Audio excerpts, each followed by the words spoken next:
ఇక ఎవడ్రా ప్రభుత్వాన్ని పడగొట్టేది, పండబెట్టి తొక్కుతాం, కూలిపోవడానికి ఇది కాళేశ్వరం ప్రాజెక్టు కాదు, ప్రజా ప్రభుత్వం. ఇంద్రవెల్లి సభలో సీఎం రేవంత్ ఫైర్. ఇంకా కేసీఆర్ సీఎం అవుతాడని చెప్తే మూతి పనులు రాల్తాయి. ఈ జన్మలో మళ్ళీ ముఖ్యమంత్రి కాదు కదా, మంత్రి కూడా కాలేడు. 1 కోటి ఎకరాలకు నీళ్ళిస్తానని నమ్మించి లక్షల కోట్ల మింగిండు.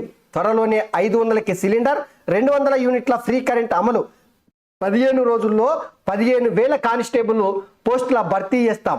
ప్రతి తండాకు రోడ్లు, స్కూళ్లు ఏర్పాటు చేస్తామని హామీ. ఆదిలాబాద్ జిల్లా కేస్లాపూర్ ఇంద్రవెల్లిలో సీఎం పర్యటన, నాగోబా ఆలయంలో పూజలు, ఇంద్రవెల్లి అమరవీరులకు నివాళి. ఇక శుక్రవారం కేస్లాపూర్ నాగోబా ఆలయంలో సీఎం రేవంత్ రెడ్డికి జ్ఞాపికను అందజేస్తున్న మేస్రం వంశీయులంట. సో ఇంద్రవెల్లిల ఆ కేస్లాపూర్ నాగోబా ఆలయంలో రేవంత్ రెడ్డికి జ్ఞాపికను అందజేస్తున్నారు. ఎవడ్రా ప్రభుత్వాన్ని పడగొట్టేది, పండబెట్టి తొక్కుతాం.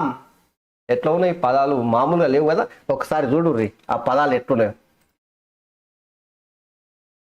నిన్నమన్నా మాట్లాడుతున్నారు వాళ్ళు 3 నెలల 6 నెలల కేసీఆర్ మళ్ళీ ముఖ్యమంత్రి అవుతాడు, ఈ ప్రభుత్వాన్ని పడగొడతామని.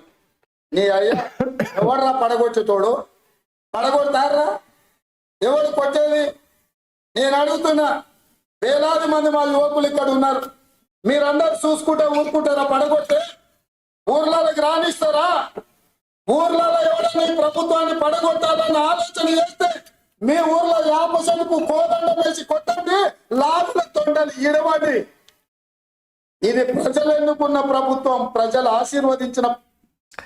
సో కేటీ రామారావును ఉద్దేశించి ప్రభుత్వాన్ని కూలుస్తాని ఎవడన్నా వస్తే, ఇక్కడ ఉన్నటువంటి యువత మీ ఊర్లకి ఎవడన్నా గట్లనే చెప్పుకుంటూ వస్తేనంటే పండబెట్టి తొక్కుర్రి, యాప చెట్టుకి కోదండమేరి, లాగుళ్ళ తొండలిడువురి. ఈ మాటలు ఘాటు అయినటువంటి విమర్శలు ఇవి.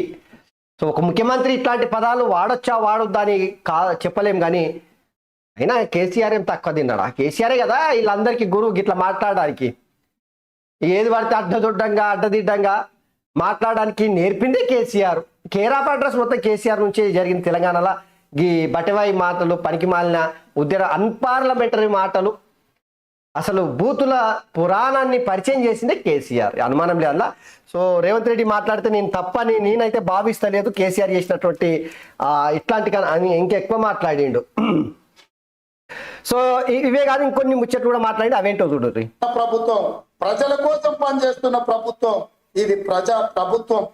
ఆడ అనుకుంటుండు 1,00,000 కోట్లు పెట్టి కట్టిన కాళేశ్వరం కూలినట్టు ఈ ప్రభుత్వం కూలుతుందని. నీ అయ్యా నువ్వు దోపిడీకి పాల్పడ్డావు కాబట్టి ఆ కాళేశ్వరం గాలి వస్తే కొట్టుకుపోయింది. ఈ ప్రభుత్వం గాలి కాదు కదా, నీ కాందాన్ని మొత్తం వచ్చినా బోర్ల పక్కన పండబెట్టి తొక్కుతాం. ఎవడని ప్రభుత్వం పడుతుందనో 6 నెలలకో 3 నెలలకో కేసీఆర్ ముఖ్యమంత్రి అవుతాడని చెప్పిండంటే మూతి పనులు రాస్తాయని నేను చెప్పదలుచుకున్నా. మనమన్నా చూసిన నిత్యానంద స్వామి అని ఒక ఆయన ఉన్నాడు, తెలుసు. ఆయన ఇక్కడెక్కడైతే లాభం లేదని పోయి ఎన్నో దీవి కొనుక్కొని దానికి రాజని ప్రకటించుకున్నాడు. ఇక కేసీఆర్ సంపాదించిన అక్రమ సంపాదన ఉంటే పోయి ఏమన్నా అడవిలో పోయి ఎక్కడన్నా పోయి దీవులలో పోయి దీవి కొనుక్కొని దానికి రాజని ప్రకటించుకోవాల్సిందే. లేకపోతే ఆయన ఫామ్ హౌస్ కి ఆయన ముఖ్యమంత్రి కావాల్సిందే తప్ప ఈ తెలంగాణ రాష్ట్రానికి మళ్ళీ జన్మలో ముఖ్యమంత్రి కాదు కదా, మంత్రి పదవి కూడా కేసీఆర్ కు రాదని నేను చెప్పదలుచుకున్నా.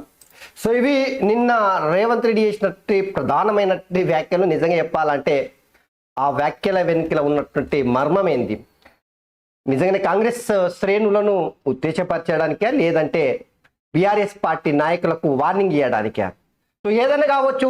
ఒక ముచ్చట అయితే చెప్పగలుగుతాం, రాజకీయాలలో ప్రతి విమర్శ ఉన్నప్పుడే ఆ రాజకీయ పార్టీ ప్రస్థానం అయితే కొనసాగుతుంది. అందులో అనుమానమే లేదు. ఇక ఏమి కూడా 2వ ముచ్చట 3వ ముచ్చట లేనే లేదు.